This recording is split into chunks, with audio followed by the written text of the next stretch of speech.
All right, you guys, today we are taking on just a little bit more practice with area, perimeter, circumference, and shaded region. So I'm going to zoom in a little tighter just so you can see each diagram nice and big. So here we go. So first off, we're given that our figure is a parallelogram. So we know that both pairs of opposite sides are parallel, also congruent. Okay, we are told that the relationship of CS, so right here, CS to BS, here is in a 1:3 ratio. That's what it's saying right up here. So the only thing that I can build off of to start is right here, that A is 15, 18. So if S is where the origin is, 0, 0, then B must be 15 units right. It's going to share that 15 right here. So 15, 0. So this span right here then is 15 units. And if I read that ratio back one more time, CS to BS, so CS to BS is in a 1:3 ratio. So I can build a proportion, right? I could say, well, I know that 1 is to 3 as X is to 15, but I'm guessing that most of you can see that it's going to be 5 pretty quickly. So if I have a proportion, I can cross multiply so that 3x equals 15. And again, I'm just confirming that x would be 5. So right here would be 5. Okay, and then just going backwards, 5 to 15, does that reduce to 1 to 3? Oh, absolutely, it does. All right, so now I need to find my other pieces. So I do know that this right here is 18 units up. So this measure here to here must also be 18 units. Opposite sides are congruent, so I have 18 units right here also. All right, I have enough to get to my area, but I need my perimeter as well, so I might as well take the time to put in all of my missing coordinates and then find these missing measures here and here as well. So for C is up 5 units, so 0, 5. R is up 5 plus 18, so 23, so 0, 23. So there are all my coordinates. I know my missing points. So now again, I want those measures here and here. Okay, so I can see a right triangle right here where my two legs are 5 and 15. So I want the hypotenuse of it, so I can use the Pythagorean Theorem. That little shortcut when I'm getting the hypotenuse is to go straight to, what is the square root of 5 squared plus 15 squared? So I have 25 plus 225, which is 250. So if I'm simplifying the square root of 250, that's 25 times 10, which becomes 5 root 10. So I'm going to add that to my picture that right here is 5 root 10 and 5 root 10. All right, let me slide it up and start to fill in my gaps. So point B, B's location is 15, 0.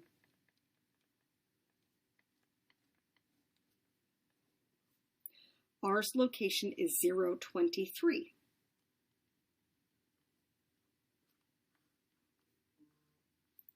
Okay, I want the area of the parallelogram and I want its perimeter as well.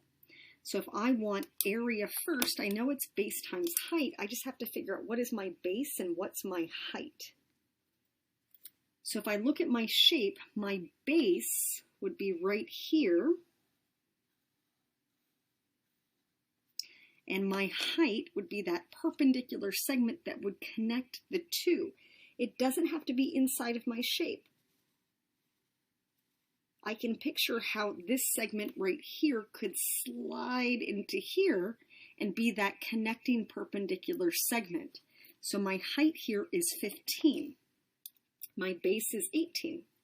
So I'm looking at what's 18 times 15, and that's 270.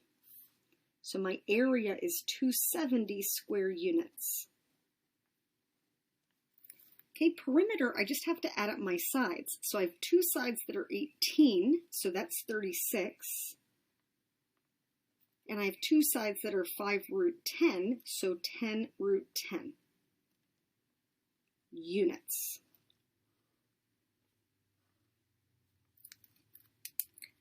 All right, next shape. So now here we're looking at a kite. So park is a kite. Whenever we have kites, we have two pairs of consecutive sides that are congruent. So here and here. Okay, the diagonals are perpendicular. So I'll add that detail in right there. All of these angles would be right angles. We have more given information. So we're told that PR is 12. So this span here is 12. This diagonal gets bisected. So right here would be 6 and 6 again. The measure of PAR, so right here is 60 degrees. We were given that as well. And that angle is bisected. So right here, I'm going to get 30 degrees and 30 here also. So you can see what I did there, right? I made us a 30, 60, 90 triangle here and here. So if that's 30, that's 90. This has to be 60, and same over here as well. I could also view it as this large triangle here is an equilateral triangle. Okay, so now moving forward, what else am I given? So I'm given that AB is a third of BK. So I need to know what AB is next. So remember, we have a special right triangle, a 30, 60, 90. So opposite the 30 is my x, that's my short leg. Opposite the 60 is my x root 3, that's my longer leg. And opposite the 90 is my hypotenuse, it's 2x. All right, so building off of that, that tells me that right here then, this is x, 6. Right here would be 6 root 3. And then over here would be 2x, which would be 12. Right, all makes sense because like I said, this looks like an equilateral triangle. All right, so now going back to this statement. So AB is a third of BK. Well, AB is 6 root 3. So 6 root 3 is a third of BK. So if I want BK, I just have to multiply each side by 3. And BK would be 18 root 3.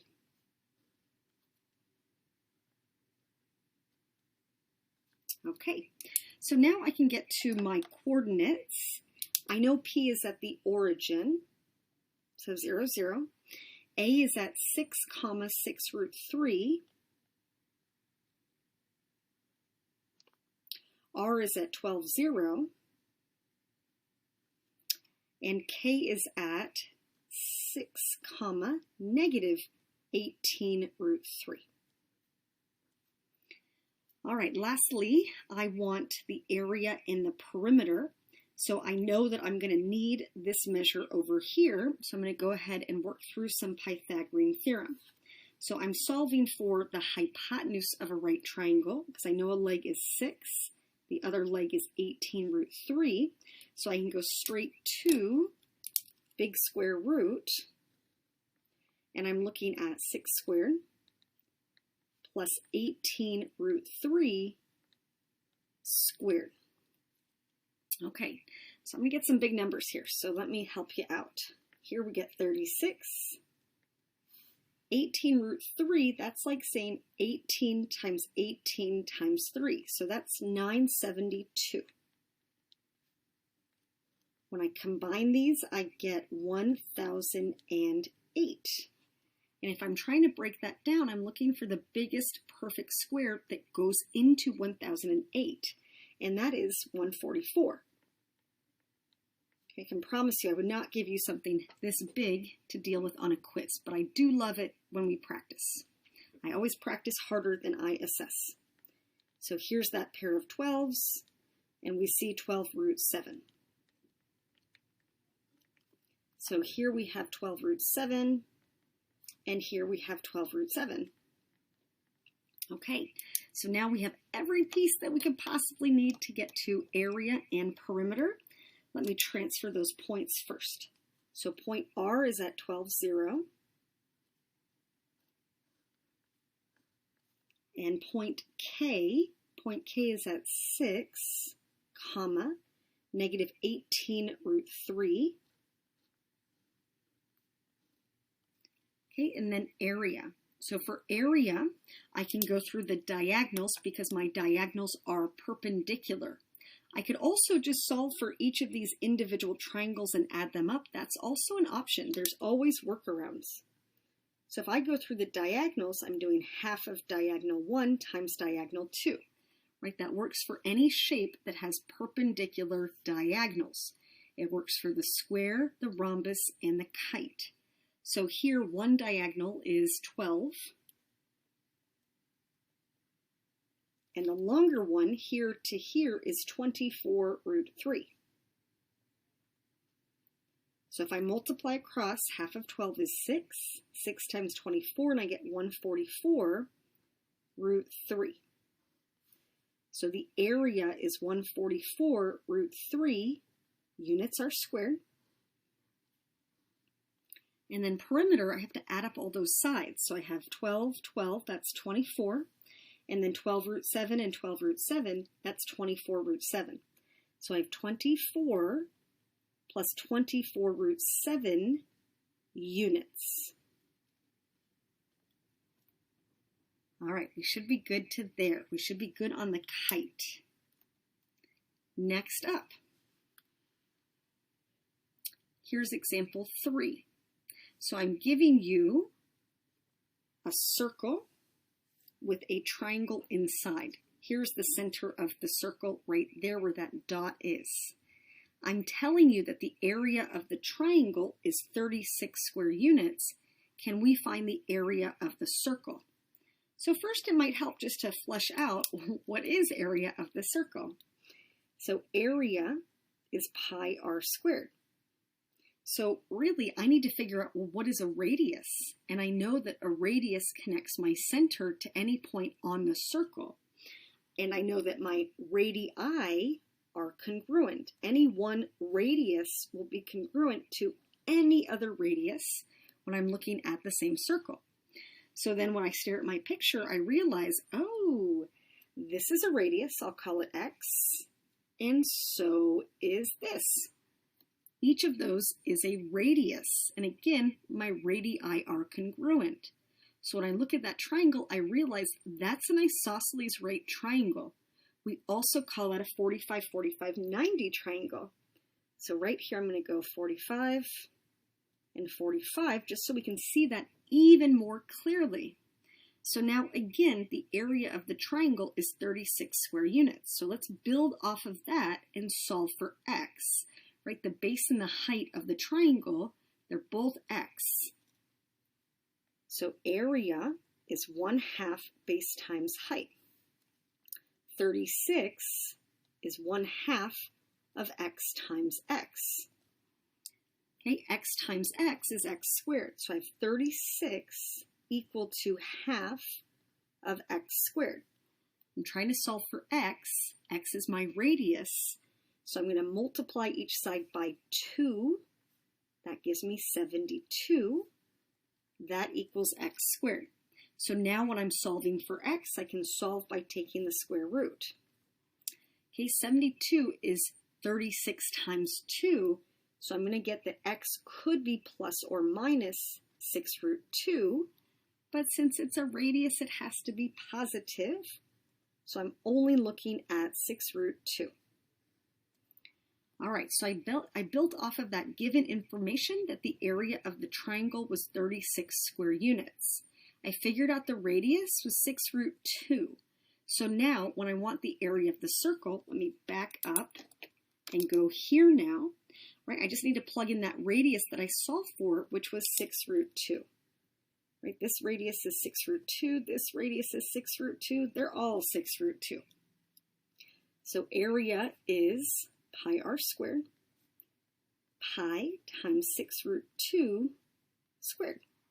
Well, and we just unsquared it, right? So here, if we just put it back here, right, we know that it's just going to put us back into 72. So here I'm looking at 6 times 2 back to 72. So 72 pi. So 72 pi units r squared.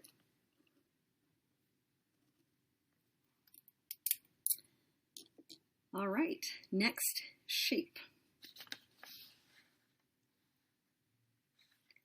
All right, so here I'm saying find the circumference of the circle, but I have a shape that is inside of it as well. And here is the center of the circle. So those tick marks are telling me that this shape is a rhombus.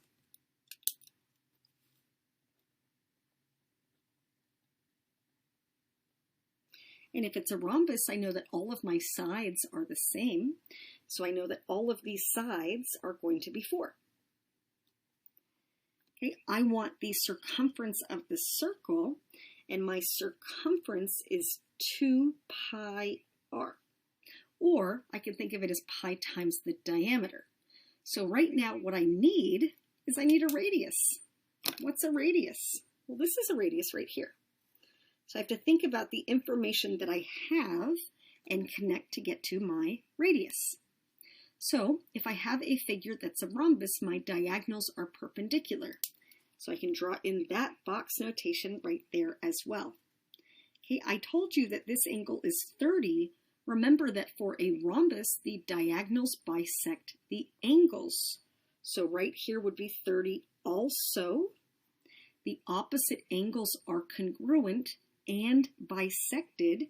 So I have a 30 here and a 30 here. Okay, over here, these two angles, they must be the supplement of 60. So they have to be 120, but they're getting bisected too. So we have a 60 here and here, here and here. So the visual should reinforce how we can see that there's really 4 congruent right triangles inside of any rhombus. So if I build off of one of those 30, 60, 90s, I happen to make it 30, 60, 90. Let's say that I look at that one on top, where this is my 60, this is my 30. I know this is 4. Remember that the short leg is x, the long leg is x root 3, and the hypotenuse is 2x. So that tells me that x is 2, and then that longer leg is 2 root 3. So if I add that to my picture, here 2 and 2, here 2 root 3, and 2 root 3. Okay, so a radius is 2 root 3.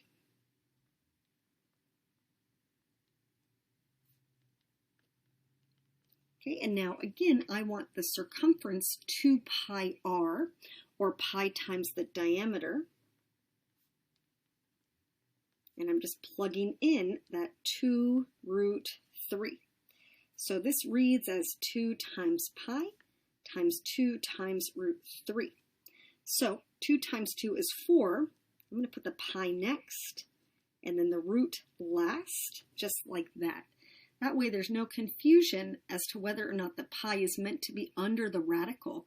I'm going to pull it out in front here again, just so there's no confusion. So circumference is 4 pi root 3 units. All right, let's flip it over, look at the back. And I'm going to stay zoomed in just so you can see it nice and big.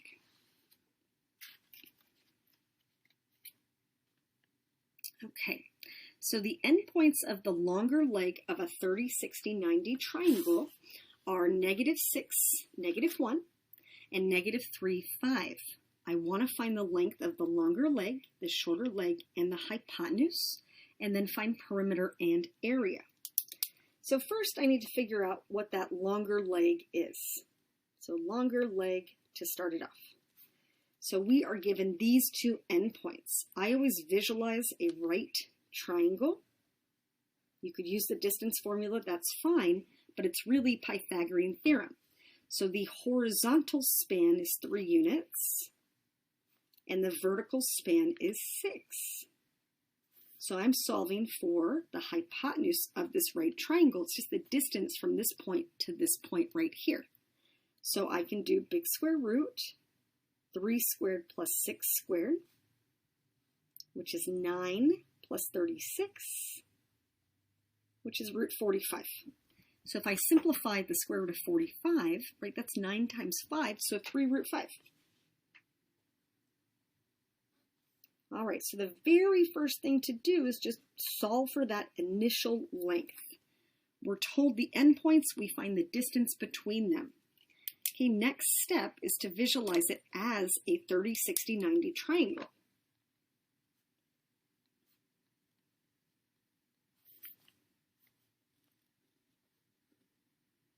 Okay, here's my 30, here's my 60. So x root 3, and 2x. So that is the long leg. So the long leg is 3 root 5. So if I want to get to x, I can take a third of this value, which is just root 5, and multiply it by root 3. So I'm going to get root 15 here. If you like to see that longhand, you're welcome to work that out off to the side. Okay, and then I double that to get to the hypotenuse, which is 2 root 15. So my short leg is root 15, and that hypotenuse is 2 root 15. All right, so then I need the perimeter, so I need to add up all of the sides. I can only add the ones that are like terms. So if I add the 2 root 15 and the root 15, I have 3 root 15 plus the 3 root 5 units.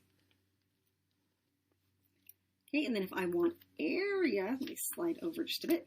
Area, it's a triangle, so 1/2 base times height. So root 15 and 3 root 5. So if I multiply that out, I'm taking half of 3, and then the 15 and the 5 go underneath the same radical. And I just need to simplify.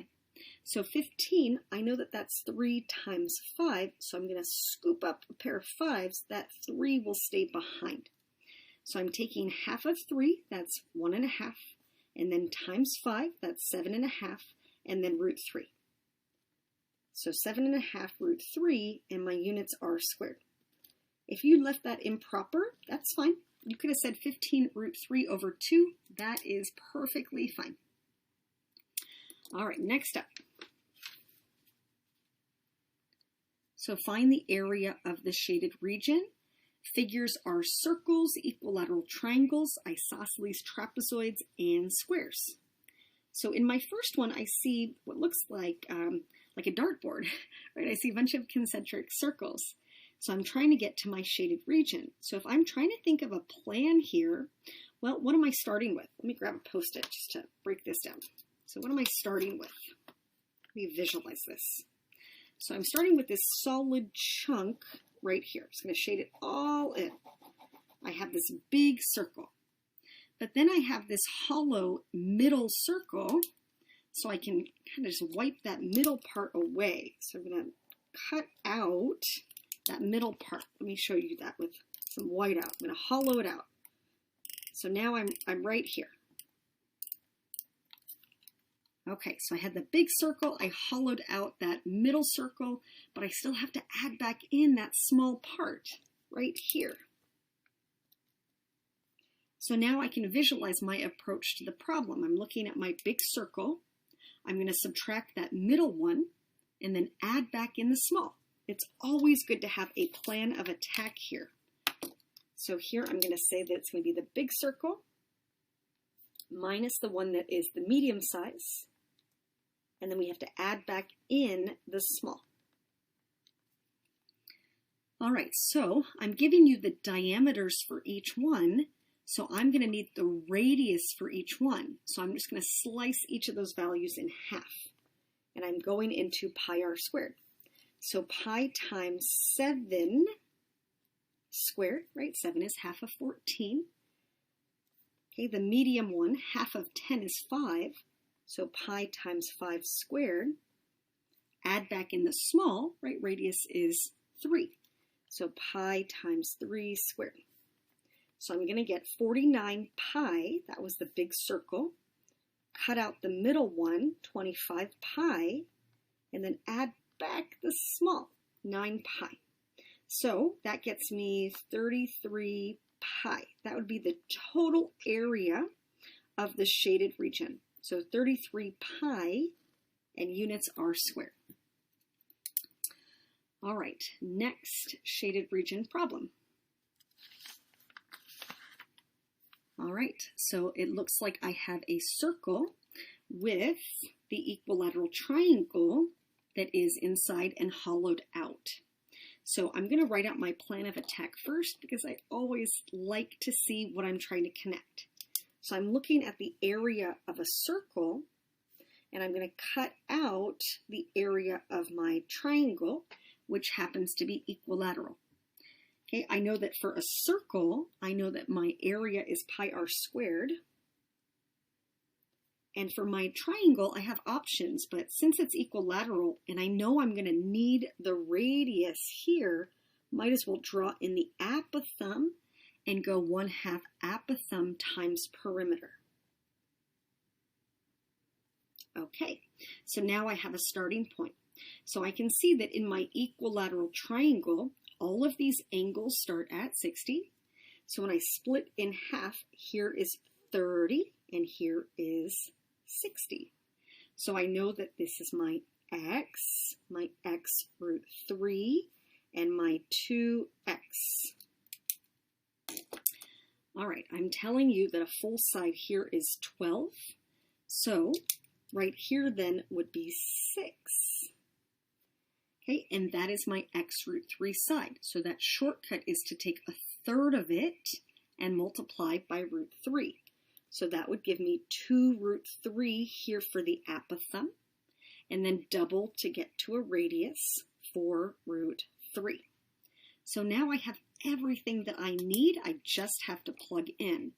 So I have pi times 4 root 3 squared. That's like saying 4 times 4 times 3. So I have 48 pi. That's my circle. Okay, for the equilateral triangle, what I have to cut out, half of 2 root 3 times, well, I need my perimeter. So my perimeter, I have 3 sides, and they're all 12. So my perimeter is 36. So 36 right there. So half of 2 is 1. 1 times 36 is still 36. So we're taking away 36 root 3. I cannot combine further. Those are not like terms. So my final answer would be 48 pi minus 36 root 3, and units are squared, of course. All right, 2 more. All right, so in C, I have a circle with an isosceles trapezoid, and we're told that their bases are 16 and 14 respectively. So right here must be the 16, the bigger one, and then the smaller one is the 14. So really then, we're told that the diameter of the circle is 16, which means that the radius would be half, it would be 8. So I'm just storing that information as I see it. Okay, we're also told that this gap right there between the circle and that shorter base is 3. Well, why is that helpful to us? Well, I'm going to need the height of my trapezoid. So if I draw in like this, I can see that here to here would be a full radius, and a radius is 8. So my height then would be 5 right there. So to get to my shaded region, I'm looking at the area of the circle, and then I have to take away the area of the isosceles trapezoid. So I'm going to write out my game plan, circle minus isosceles trapezoid. So my circle is pi r squared, and my trapezoid, average of the bases, and then times the height. So I have everything that I need. I know that a radius is 8. So I have pi times 8 squared, which is 64 pi. Okay, the isosceles trapezoid, my bases are 16 and 14. So half of 16 plus 14, and a height of 5. So half of 30, that's 15, and then times 5 is 75. So my area would be 64 pi minus 75, and my units are squared. All right, one more problem. All right, here we go. So here in D, so here we're looking at how to get to that shaded region. What does that look like? How would I calculate that? So here I have a square, and I know for a square all my sides are the same, so I know that these are all 16. And then right here, this looks like a portion of a circle. It looks like a quarter of a circle. So if I take out my compass, just to help you see that more clearly, here I'm going to open my compass so that my needle is right here, and it's open this wide, okay? And then I have to twist it around.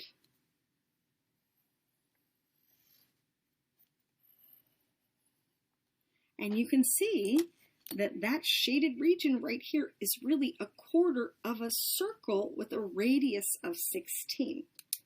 So I'm looking at 1/4 a circle with a radius of 16. So it's easier than it seems at first glance. I'm looking at a quarter of pi times 16 squared. I want a quarter of 256 pi, which would be 64 pi. So the area of my shaded region is 64 pi square units. All right, so I'm hopeful that you're starting to see that a lot of these pieces are just connecting earlier skills. We're just adding a layer on earlier skills. Lots of work with right triangles, with special right triangles, all of our different quadrilaterals, and now the circle. All right, have a good rest of your day.